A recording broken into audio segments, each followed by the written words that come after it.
Hi, it's the Bookmobile Lady, and I'm here in the back of the Bookmobile, and I have a book selected for you about a little boy that makes a big difference. He's a small, common boy.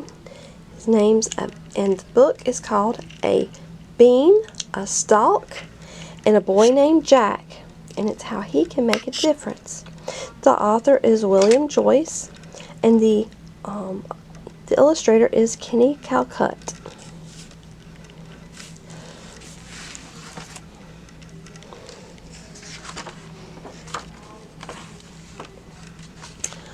Once upon a time, there was a smallish green bean, regular as they come. The last one out of the pod. And there he is, smiling. I don't know that I've ever seen a pea smile, but there he is.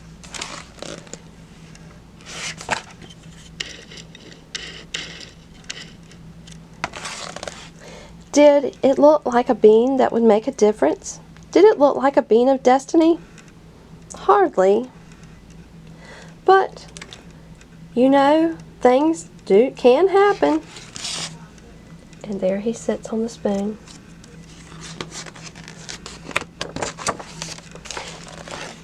There was a smallish kid with the smallish name of Jack. He had a smallish mom and a smallish dad and a smallish cow and a smallish farm. That's about it. No great shakes. Except he's standing on the roof, which looks a little dangerous.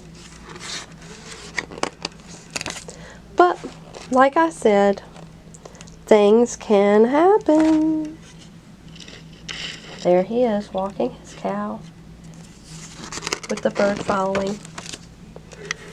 Or rather, they didn't. They didn't happen.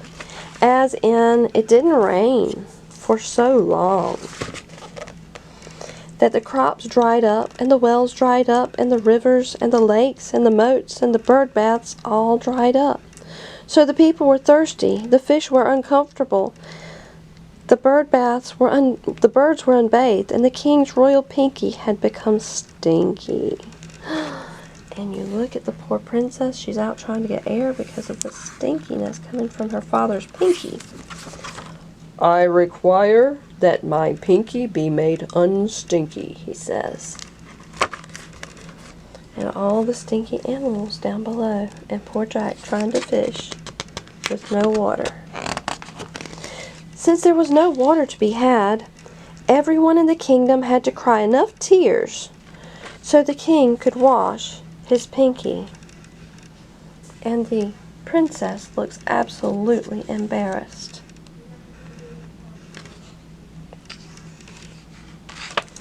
Now, the king's name was King Blah Blah Blah, and he had a daughter who was Princess Blah Blah Blah, and she was so embarrassed that her dad was making everyone in the entire kingdom cry that she went to the local old wizard guy and said, let's see what she said, please, please, please do something magical. And so the wizard guy, about to fix his lunch, looks like, tries to make the princess happy. The local old wizard guy did some reading, and some thinking, and some drawing, and some mathing, and some magicking. And that magic seemed to delight her. Look how happy she looks.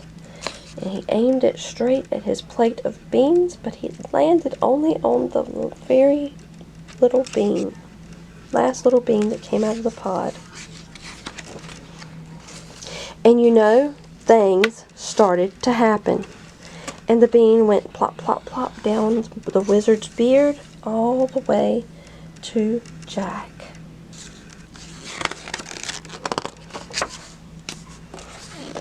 Hi!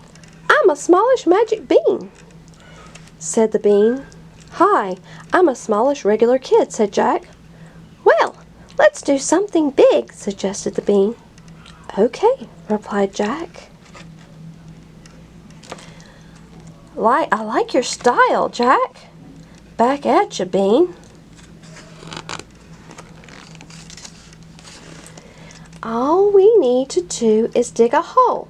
Put me in it, smooth the dirt, drip 1 drop of water, and repeat some magic words 3 times, said the bean.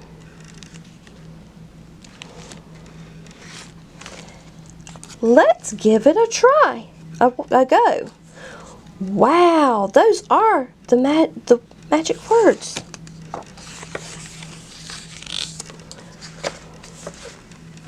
So a hole was dug and the bean was planted. The dirt was smoothed, a drip of water was dropped, and Jack said, "Give it a go! Give it a go! Give it a go!"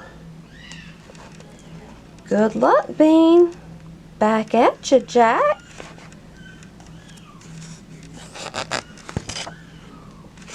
And then things began to happen. And the bean popped out of the ground, huge. And the poor cow standing there shocked. And Jack is left hanging on. And he's going up, up, up. And Jack says, "Keep it going, Bean. I think I see something." "You've got it, Jack."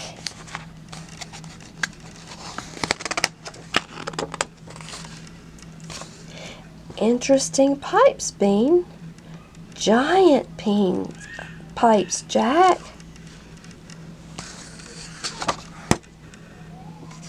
And he goes and says, "A giant house, Bean.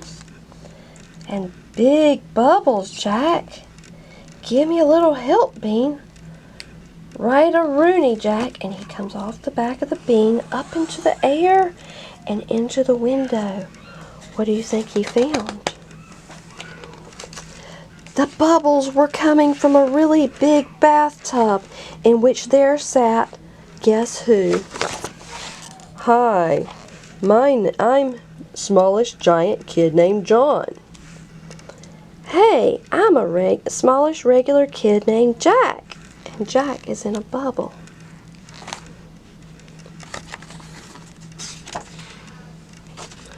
"So, Don." "Yeah, Jack?" "Been in the tub long?" "Yeah, a long time. My pinky was stinky." "Wow, that seems to be going around." And you see the stink coming from his pinky? Suddenly there was a giant knock on the door. "Don?" "Yes, Mom." "You've been in there forever." "Gee, Don, I guess you gotta go." "Yeah, but first, let me help you with your toe."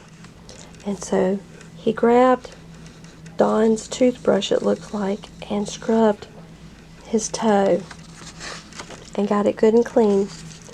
It's funny what a big deal a little toe can make. You think, Jack? Trust me, Don. And Don? Yeah? Maybe turn off the faucet. Good idea. Well, there's a toothpaste. There he goes, and he turns off the faucet. And then Jack told Don goodbye and rub-a-dub-dubbed his way home. The trip was a bit of a drain, but then Jack found his old pal, went in the bubble, came on down the pipe, and he found Bean. And they come all the way down the stream of river. It's like a river almost. All the way back down to where he came from. There's the king. Back at the castle, the local wizard guy announced, with some satisfaction, "Your Highness, may I present a bean, a stalk, and a boy named Jack?" And before the king could say, "Hey there, hi there, ho there," the pinky was unstinky. And the king was happy. "What a day!" "This," said the old wizard guy. "What a bean," said Jack. "What a boy," said the bean. And they all had a wonderful afternoon.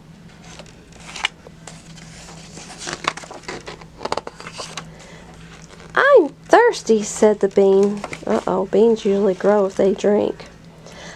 I'm Princess blah blah blah, said the princess, but you can call me Jill.